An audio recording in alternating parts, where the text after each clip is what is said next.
You are listening to the Ponchatoula Podcast with your host, Parker Larison. We bring you local news and community interviews from the Ponchatoula-Hammond area. Located at the crossroads of I-12 and I-55, deep in the bayous of South Louisiana. Parker is a husband, father, personal injury attorney, author, and community volunteer who is on a mission to share the unique food, culture, events, and people of Ponchatoula with the world.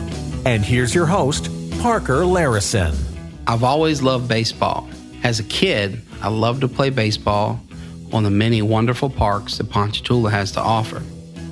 Now, I wasn't much of a player for very long. I'm one of these guys whose athletic career peaked when I was probably 10 or 12 years old. So I don't have any glory days to tell you about playing college ball or even high school ball.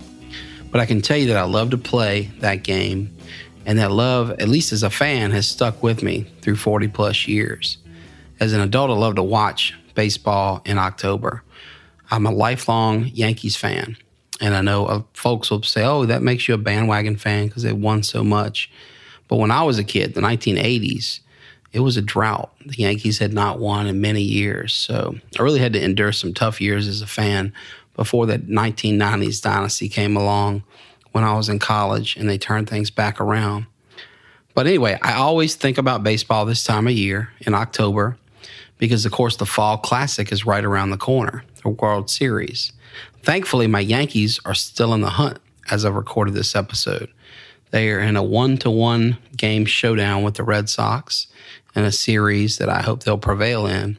And it's been really exciting. And today is our 4th episode. So in baseball terms, that makes today's guest, Chance Enmon, the cleanup hitter for the Ponchatoula Podcast. That's some pretty big shoes to fill. That's a slugger, So Chance has, we have 3 runners on base right now. Our first guest, Brian McMahon of the Ponchatoula Times. Our next guest, Jonathan Rucker, formerly of the LSU Tigers. And finally, representing Ponchatoula Junior High, Mary Beth Crevetto.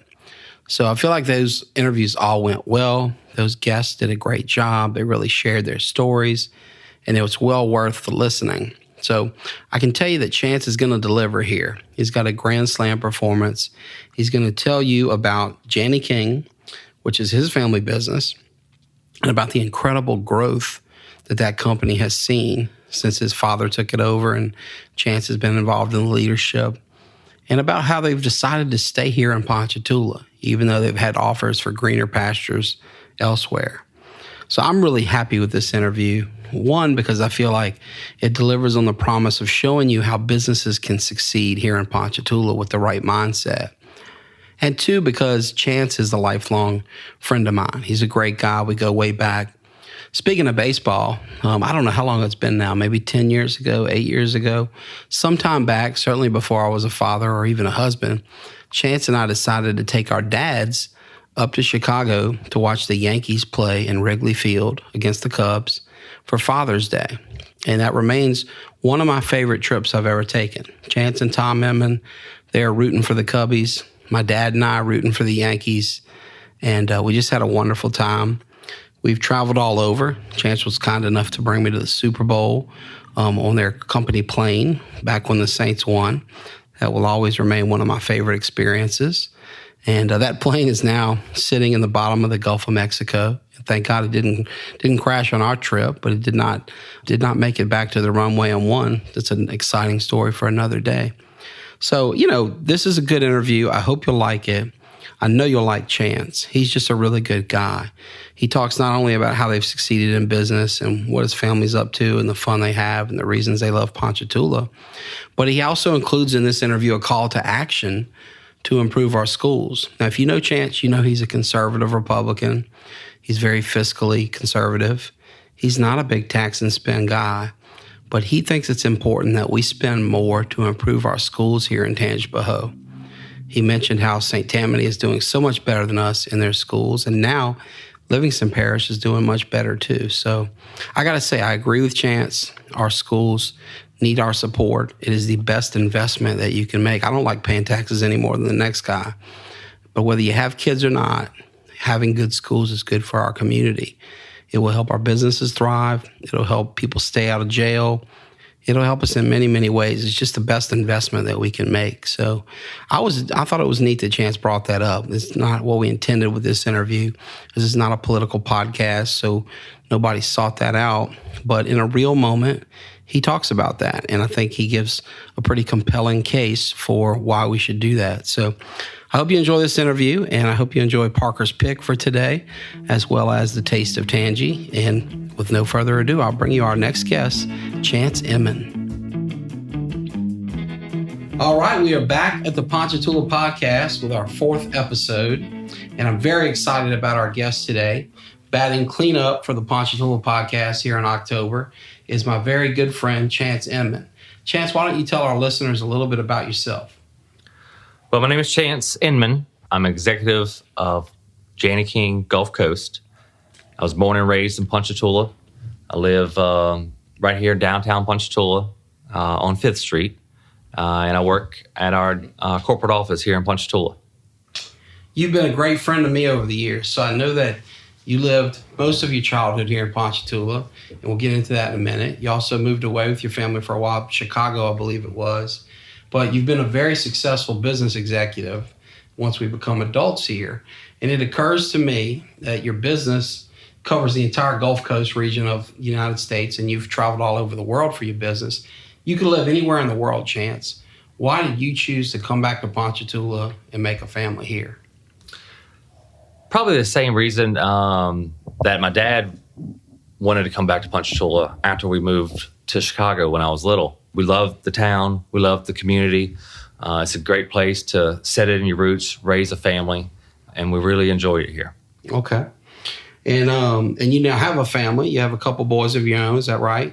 2 boys, Caleb, who's 12, and Jackson, who's 9. Oh, neat. And what? And your lovely wife, Hazel. My wife, Hazel, yes. Yeah. And what do y'all love to do around here? I know you've got a camp down the pass, and you're active in sports and a lot of other stuff. We love going down the pass when we get a chance to. We spend a lot of time in and out of sports, whether it's baseball and soccer. Mm-hmm. Both my boys are really involved, both sports, and they play them almost year round. Yeah. And it's most days it's 6 days a week at the ballpark. And I know it's nothing to look up and see an Enmon kid with a hat trick or a home run or something, and the question is just which one, you know?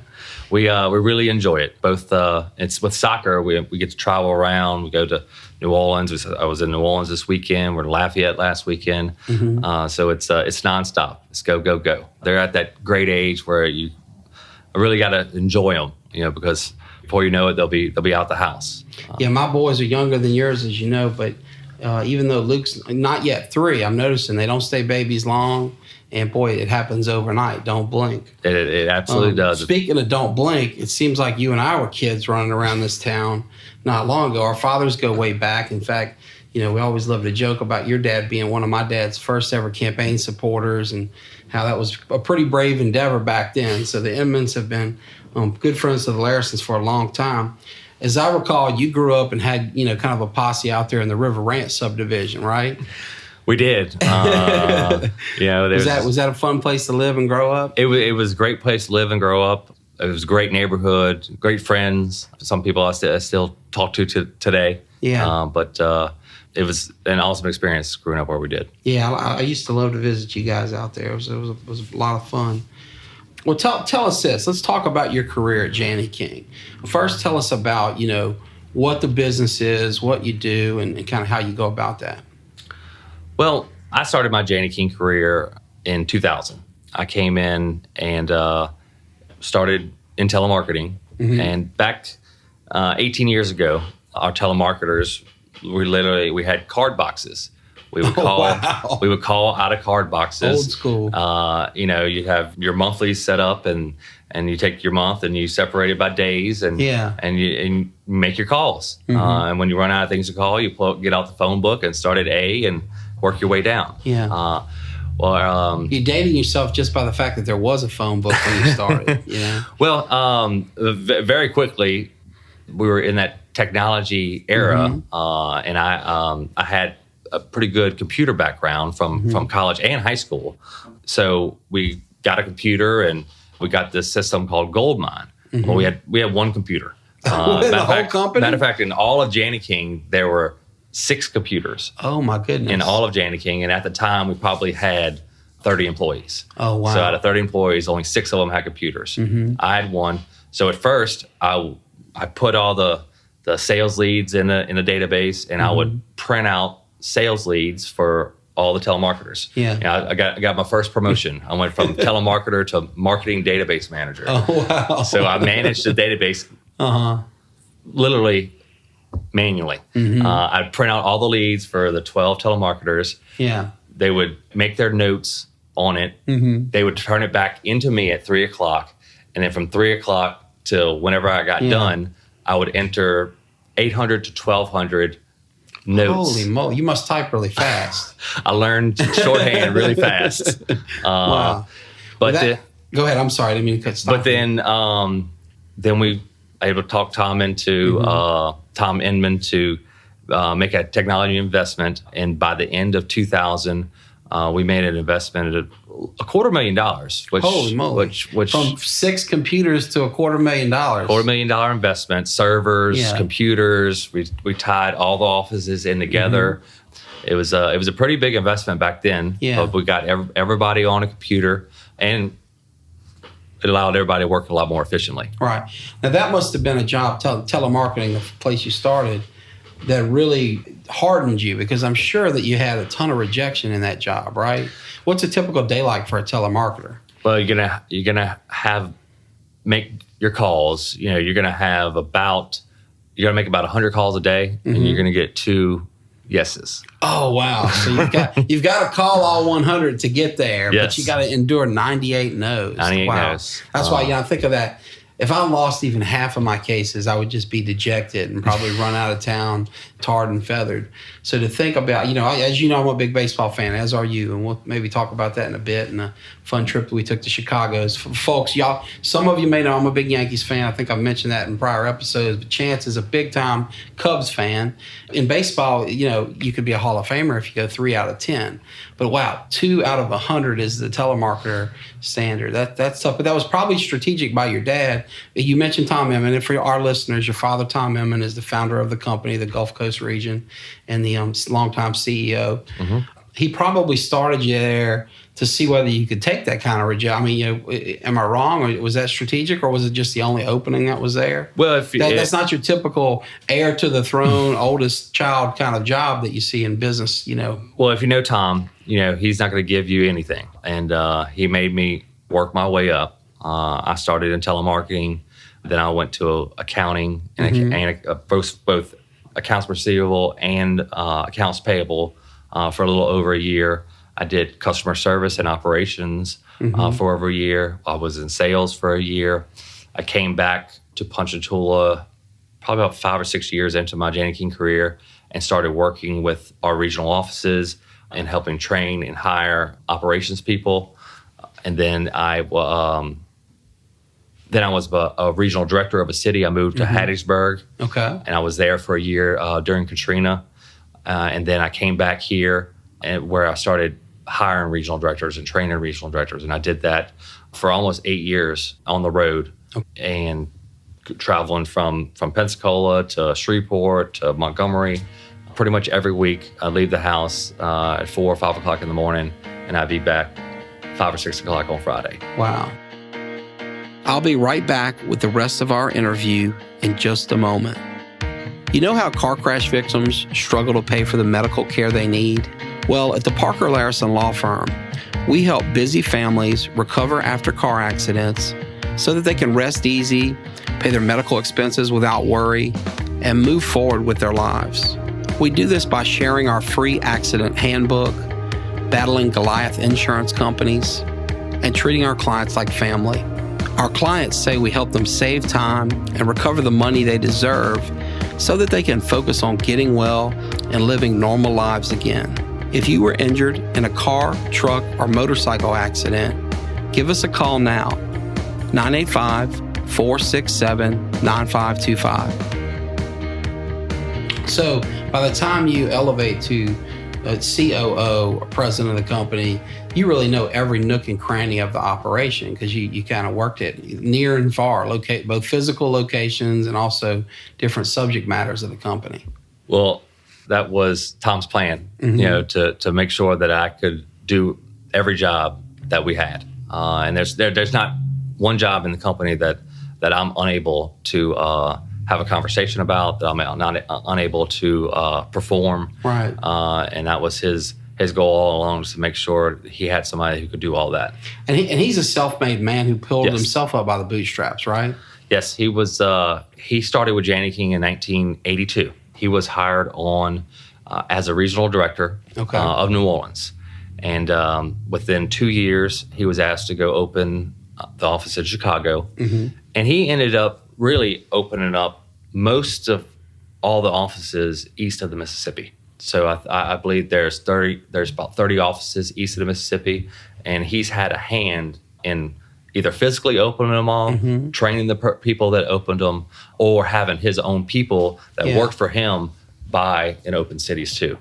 So it's like the coaching trees happen or whatever. Yes. He's the Bill Parcells or there's two coaching trees in Jani-King, and one of them is my dad Tom, and another one is a great man Gene Nunn, who passed away several years ago. But he's actually the person who hired my dad. That's impressive. And if you'll indulge me, folks, for the listeners there, just to give you kind of a taste of how hard these guys work. My introduction to Jani-King came much later. You kind of came back to town. We'd been buddies, and you were in the executive ranks, and you were the official cleaning partner for the Saints in the Superdome. And so part of that was that y'all had this great suite. You'd sometimes take your friends to the game. And I'll never forget, we're down there for a Sunday night game. And, I think I'd ridden down with you. And you and Tom said, look, we've got some work down here. Do you want to stay on? So how long is it going to take? And y'all didn't know. And I had court early in the morning. At least that's my excuse. Anybody who knows me well knows I'm too lazy to clean the dome with you. But I'll never forget, when I talked to you the next day after court, I said, hey, what time did y'all get back? It was like 6 or 7 in the morning, man. I mean, I don't know that I'd have even been able to clean up and make court. So there you had the top 2 guys in the company. At that point, you're a very large company, tens of millions of dollars of business every year. And yet you were, when something needed to get done, you were the first 2 guys in the building to pick up a broom and a mop and go to work. So it's amazing that work ethic has transcended into something that's so large and corporate, and now has been such a gift to Ponchatoula in the jobs you create. You not only create jobs for this community, they're tremendous jobs. They pay better than just about anywhere you can go. And I've seen several friends just really have great opportunities there. So thank you for that. It's a big deal. We don't have many of those in our area, much less in Ponchatoula. We've been fortunate. We've been able to build our business in Ponchatoula and build it with homegrown talent. Everyone that works for our company either works for our corporate office, either lives here, was either born here, or they were educated at SLU. Right. We haven't brought in talent from outside, haven't recruited people from across the country. It's all homegrown talent. I feel blessed. Yeah, it's very deep talent too. I mean, it's just people that could do. Some have done it all over the country. Folks like William Sims and Angelique Richardson. And, others have been here the whole time and are just kicking butt for you. But it's just an amazing workforce that you have over there. People like Angelique and or William are 2 people that have worked all over the country and worked for big companies. Right. And but we've been blessed to be able to get them to come work for us, and fortunately they love what they do. Yeah. They love, and we love what they're able to do for us. And we're lucky to have, because you take care of your guys. You're definitely someone I would put in the work hard, play hard category. But once the job is done, say it's work through the night to clean up the dome or whatever it may be, you share the spoils with your employees and other vendors. I think back to when the Saints went to the Super Bowl, and again, you guys had a luxury box, and you were kind enough to take me along with you to the Super Bowl.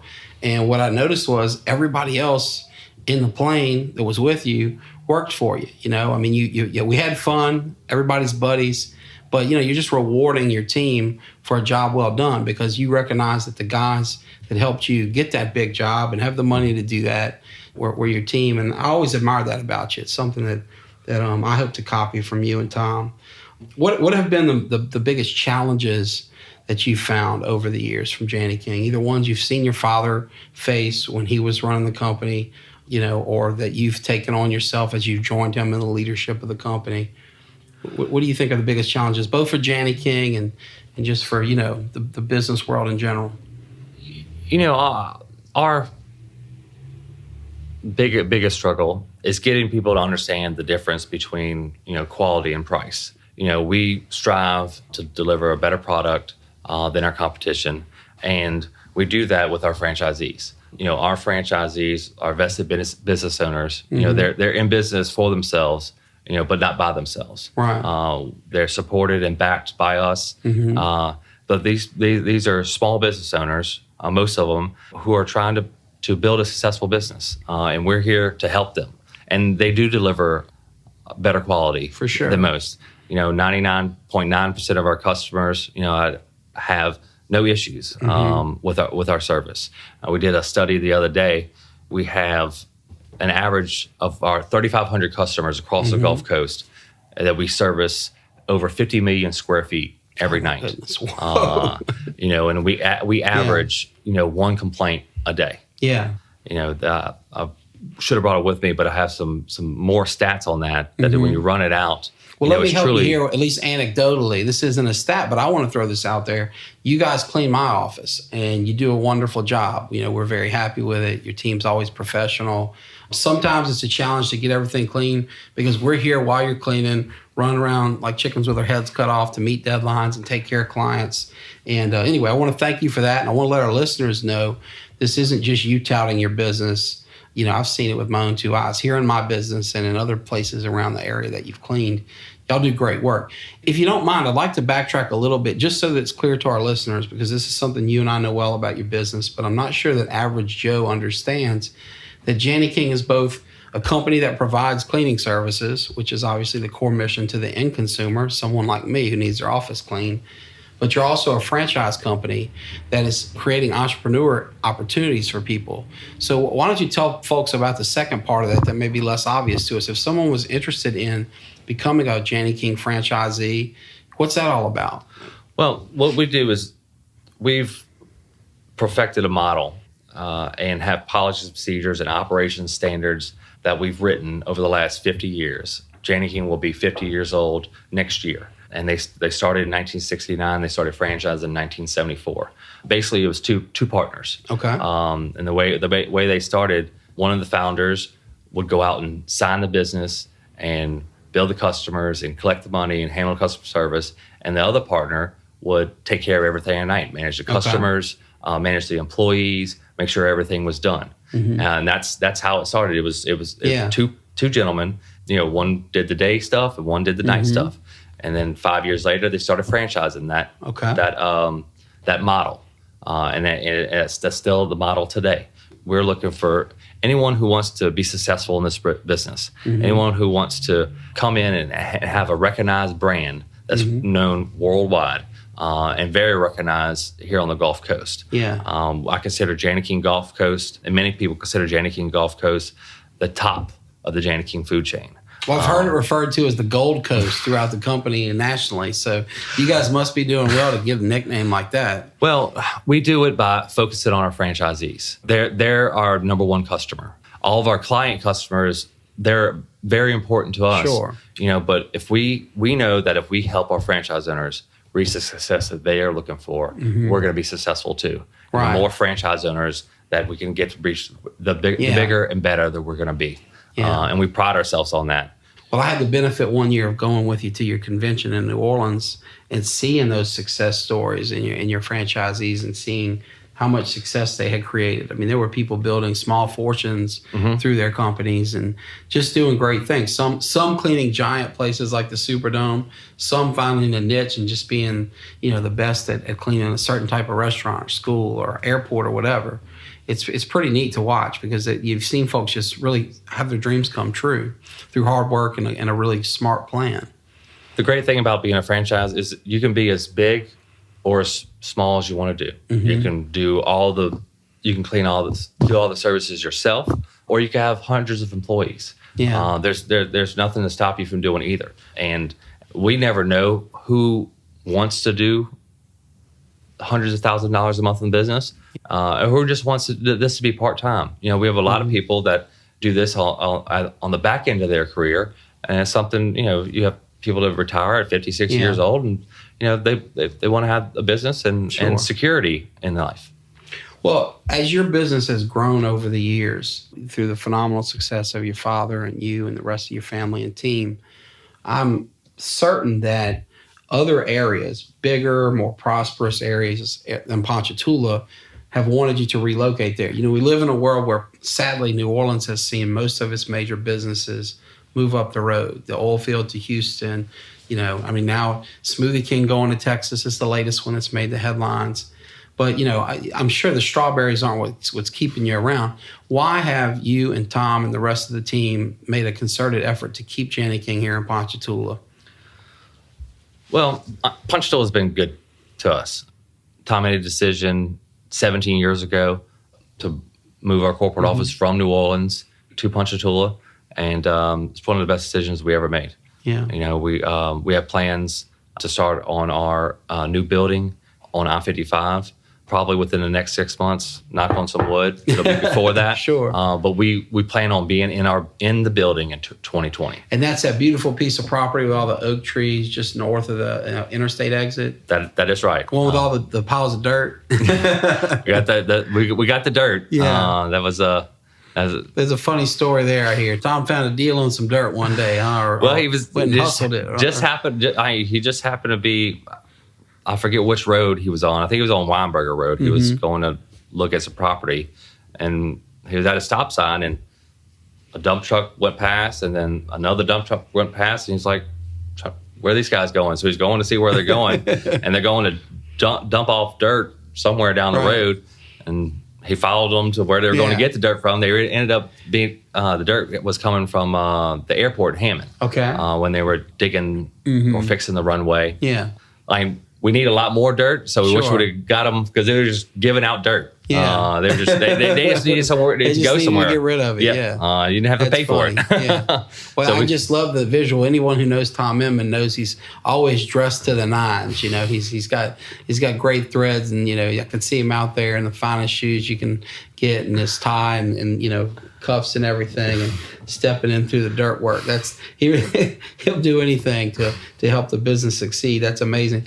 Why don't you help us understand, when we say Jani-King Gulf Coast Region, just how broad? As I understand it, your business runs all the way from Texas to Florida, and it covers many states in between. But you gave us a number earlier of how many square feet you clean a night and all. But geographically, how much ground does this little Ponchatoula headquarters cover? What we've done over the last 30 years, and this is actually 2018 is Jani-King Gulf Coast's 30th year. Oh, that's cool. We were formed in 1988. But over the years, we've acquired what's called master franchise rights. And that means we bought the exclusive rights for a territory and the rights to sell unit franchises.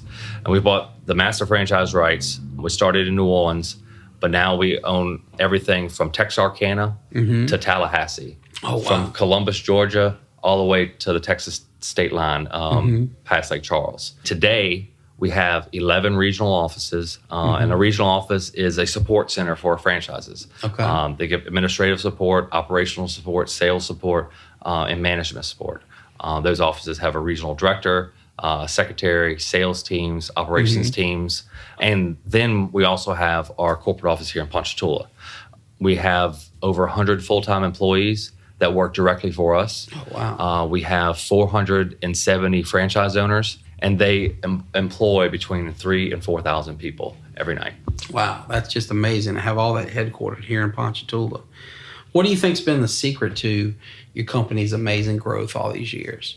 It's our concept. It's our franchise owners. It's people with a pride of ownership, and that pride produces performance at people's facilities. And it's letting people know that we are better than the competition. When we say we're gonna do something, we're gonna do it. When we put together a cleaning schedule, these are the things we're gonna follow. And it's hard work. Yeah, for sure. Well, I know your training is incredibly detailed and exhaustive, and that's one of the places it begins, I'm sure. Well, when you purchase a franchise, we bring them all in to Ponchatoula every month. We hold a week-long training session and we go through all the ins and outs of the businesses, everything from safety and policy procedures to how to clean a toilet, how to clean an office, how to strip and wax a floor, and everything in between. All the forms you use, all the communications tools you use. It's over 40 hours of training and education that they get just initially. Yeah. And then we do ongoing education. Okay. We do ongoing education in our regional offices on a quarterly basis, and we have a franchise convention every year in March. Okay. Well, let's shift gears a little bit from the company. I feel like you've done a great justice in kind of giving us a glimpse into what Jani-King does. Tell us about things that you like to do these days. Like you mentioned your kids earlier. Obviously, you don't have a ton of free time between working a lot, running a company, having kids in the ballpark all the time. But on the rare occasion that you and Hazel get a little time to yourself, you got a free Friday night, Saturday night, anytime really. What are you into? What do y'all like to do? We enjoy going and having a nice dinner, whether it be New Orleans or in Ham. We go to Jacmel a lot. Oh, delicious. Or Topla. We like to travel when we can. Whether it's you have any plans right now? Any places to go that are on the books already? I have some meetings coming up. I'm actually meeting next week in Fort Lauderdale, which will be other master franchise owners from around the country. I'm actually the vice president of the board of master franchisors for Jani-King International. Congrats on that. How long have you been in that role? I've been on the committee now for about 6 years, and I was nominated as vice chair this past year. Well, speaking of travel, I know that you take those that succeed at your company on some really sensational rewards trips. I've seen people that have been rewarded with trips to Mexican resorts and Jamaican resorts, etc. Do you have any of those kind of trips coming up anytime soon? We do those once a year. Okay. We've really expanded and included as many people as we possibly could. We recognize not only sales achievements and operations achievements, but administrative achievements, franchise achievements. This past year, we went on a cruise and we had 60 people. Goodness gracious. On the cruise. That's together. When you know your company's succeeding, when 60 people are getting asked on that trip. Just do me a favor. Don't mention any of your travel itinerary here in this building. I can't afford to take my team on those kind of trips, but it's neat to see your team do it. But we try to do a rotation. I think we've got it mapped out. Because we've gone to different places. We've gone to Atlantis. We've gone to beaches. We've had some places in Mexico, but we have a rotation about 4 different places we go to now. Do you have a favorite, or is it a grouping? The Royal in Playa del Carmen is one of my favorites. We have this new hotels that we started going to, the Hyatt Zilar, and they're in Jamaica and Cancun and Puerto Vallarta and Cabo. Yeah. We've been to one of those, and we're going to start going to the other ones. So right now it's the Royal and Playa del Carmen. So. Okay. I wish I'd had all that intel before I planned my honeymoon, Speaking of weddings, I got to say, folks, for any of you listening, of all the weddings that I've stood in over the years, Chance's had to be the most fun. But the thing I got to let you know here is he's the only guy I've ever seen to play the Game of Thrones and entrance music. That's when you have the world's coolest wife, when you can throw down the Game of Thrones tune to the bride intro. That was just awesome. So thank you for sharing that with me. Let's talk a little bit about Ponchatoula, just kind of in general. What are big differences you see between the Ponchatoula that you and I grew up in 30-something years ago and the Ponchatoula of today that our sons are growing up in? There's tremendous growth happening, and you can see it around the city. All the neighborhoods that are getting built on the east side of the city. And we've always had the neighborhoods on the west side of the city, but those are growing as well. Yeah, you grew up out there in Westeros, right? Essos is getting settled now. That's right. But the traffic in town. It's great to see. People want to live here. Didn't you and Tom count the cars one day at the stoplight? Do you remember, like, ballpark what it was? It was a lot. I think I remember what you're talking about. I think he counted 50 cars That's at the amazing. stop sign at the red light. And we're not talking about a wreck pile up. That's no, just it was just 4:30 in the afternoon. 4 o'clock. Yeah, wow, that's amazing. What do you think let me put it this way. How do you think Ponchatoula is doing in general? What's your outlook? Are you optimistic? Where do you think we are and where are we going? I'm optimistic about what we can do. And I've shared this with people in the past. I'm concerned about the future for our kids. I'm concerned about people voting down taxes for our children. And I assume you're talking about the recent school tax election. Yes. Yeah, I agree. It's St. Tammany has always been ahead of us in schools, but now Livingston is ahead of us. And we've got to start investing in our kids' future. Yeah. When I was growing up, before I had kids, I didn't care about that stuff. Sure. But now I have 2 kids, and I'm older, and I see what it's going to take to not only move this community forward, Ponchatoula, right. but our parish as a whole. We invest, we spend less per pupil. We're like the lowest in the state, and I think our administrators, for the money that they have, I think they do a great job. Could it be better? Absolutely. But people have a chance to vote on board members who can make decisions for them. Right. When they vote against those school taxes, they're voting against our kids. They're voting against their future. They're voting against the teachers. Yeah. And I know not everybody agrees with me. Sure. Look, I'm a fiscal conservative. I don't want to pay more taxes than what I need to or I have to, but I want to pay the right taxes for the right things. And education, you want to invest smartly too. Well, and education is so important. I was fortunate enough. Matter of fact, I think it was by your recommendation to be on Robbie Miller's Economic Development Task Force whenever he was elected, and it opened my eyes and gave me a better understanding of what really drives economic development. And the number one thing that people ask and that people look at before they decide to move their company here or invest here is, how are you ranked in education? Yeah, so you look at this not only as a concerned dad, which you are, but as a businessman. It's got to make it tougher for you to recruit for your growing company and to keep people here if the schools aren't up to par. Is that right? It's people's number one concerns. And we have to do better. Yeah. We have to come together as a community. And I've spoken about this to other groups. Yeah. It's important. It's important to me. It's important to a lot of people. Sure. And the flip side of the coin is a better educated populace is going to be lower in crime. I mean, it's one of those things. It's like working out for your health. Everything else is going to get better if you can get your schools in shape. And I think Robbie Miller's done a great job attracting new businesses here. But if we could turn education, and it's not going to happen overnight. Sure. But we have to give our educators the resources they need so that we can educate our children for the future. Because that's what it's all about. I mean, everything we do today is for what we're going to leave for them. Yeah. Well, it's kind of neat to see you say that and just see things kind of come full circle, because that's who your dad's always been. We kind of joked earlier about Tom and Eddie, and their issue was not education, but just reforming the sheriff's office, and they did that and it made this area a better place.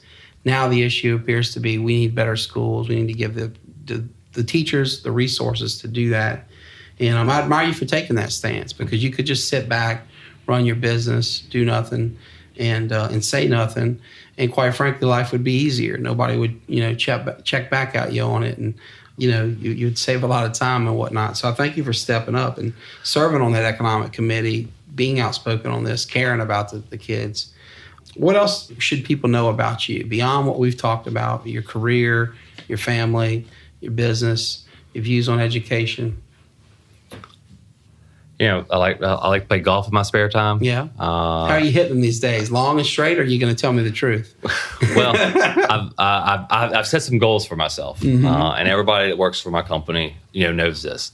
I want to build our company to be a $100 million company. Okay. Wow. Whenever I stepped into the role that I'm in today, we were doing $45 million a year. Okay. Today, we'll go over $60 million. Whoa, that's amazing already. And my goal is to build it to a $100 million company.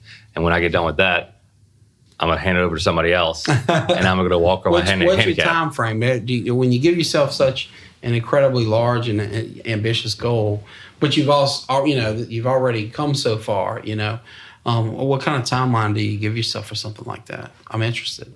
I think we can get there pretty quickly. There's some things that we're working on, some new markets we're in the process of being trained and really about to attack and go after in markets that we've never serviced before. Yeah. And they could be game changers for us. So if we're not there by 2030, I'll be really disappointed. Yeah. Well, that's just amazing to think that Ponchatoula would have the opportunity to have a $100 million company right there at the exit on the interstate. I mean, what a difference that would make to this community. For one, it would help us fund those schools you're talking about needing improvement, and that's important. Is there anything else you'd like to share with our listeners? I mean, this has been a great interview. You've really dug deep, and I appreciate that. Is there anything else on your mind or just anything you'd like to talk about? I'd like to thank Parker for this opportunity to come in and speak with him. For really, I think this is Ponchatoula's first podcast. But Parker's always been a role model for me. He's been a really good friend of mine, and I appreciate the opportunity to come in and speak with him today. Well, thank you, man. Those are very kind words. Thank you for your time. We've been here with Chance Enmon, and it's been great, and we'll see you next time.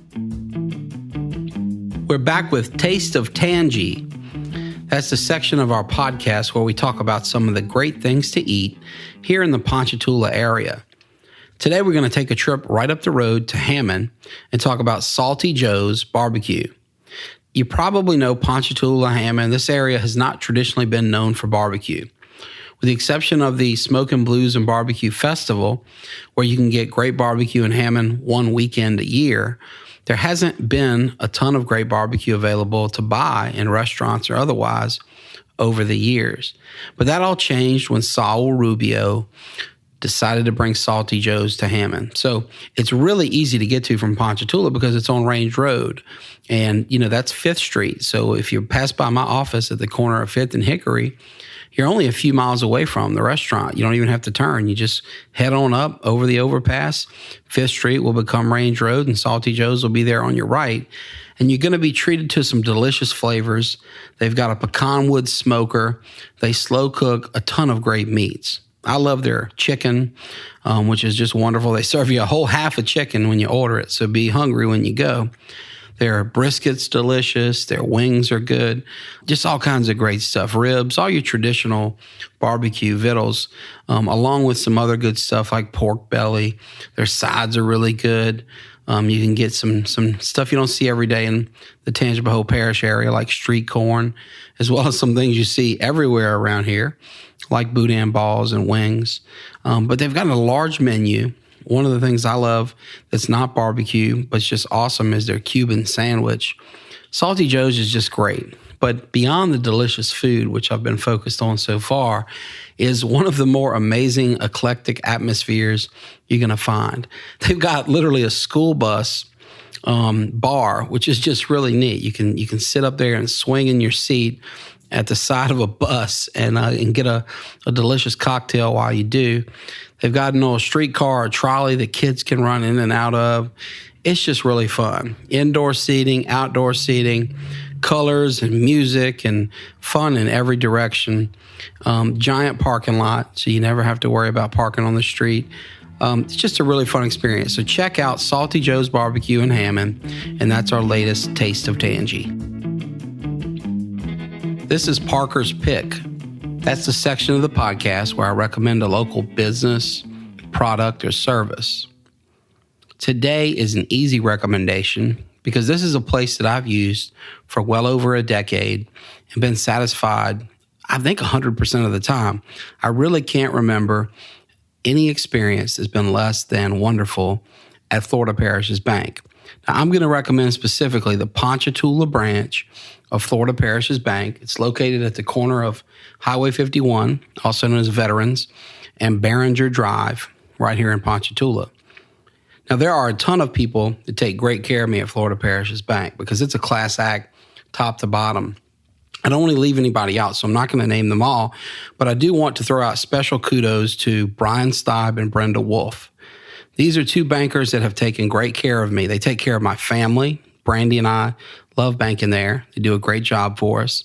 They take care of my law firm, and they've done so since I came to town. So well over 10 years, Florida Parishes Bank has taken great care of me. I've known Brenda and Brian my whole life. Brenda's the older sister of a good friend of mine, Chad Richard, that I grew up with. So as a kid, I would spend the night at their house. I know their family values in and out. They're great people. We went to St. Joseph together. So I know Brenda's just awesome and true blue. And sure enough, she's proven that in her banking career time and time again. Likewise, Brian is a longtime family friend of the Larrisons. He's been a good friend of my older brother. Our parents go back generations as close friends, and he's just a great guy. Brian, Brenda, the rest of the team, they know banking inside and out. They're going to take care of you. But more importantly, they're just really good people. They have good character. They're really friendly, easy to work with. So if you don't have a bank right now, or if you have a bank that you're not happy with, give these folks a chance. I can assure you they're going to take good care of you. And that is why Brian, Brenda, and the rest of the Ponchatoula branch of Florida Parishes Bank are our latest Parker's pick. Because this show is new, any and all support is greatly appreciated. If you haven't already done so, number one, subscribe at the Apple Podcasts app or iTunes or Stitcher or Android, wherever you listen to podcasts. Number two, and this is important, write a 5-star rating and review the podcast. Number three, and this is the biggest, most important thing you could do, share it with your friends. We've got a Facebook page under the name, The Ponchatoula Podcast. Check it out, like it, share it. You're going to see information about who we're interviewing, what's coming up. If you really want to get local news about Ponchatoula, Hammond, if you want to hear about local people here in Tangipahoa Parish, please support our podcast. We will be happy to share that information, but we need your help to make this thing a success. So thank you so much. I'm very excited to get going. I've lived here my whole life. I love this area, the people that live here, the things to do here, the food we cook here, etc. I could go on and on, but we'll do that later in subsequent episodes. Thank you for your time. I really appreciate it, and I can't wait to share the Ponchatoula podcast with you.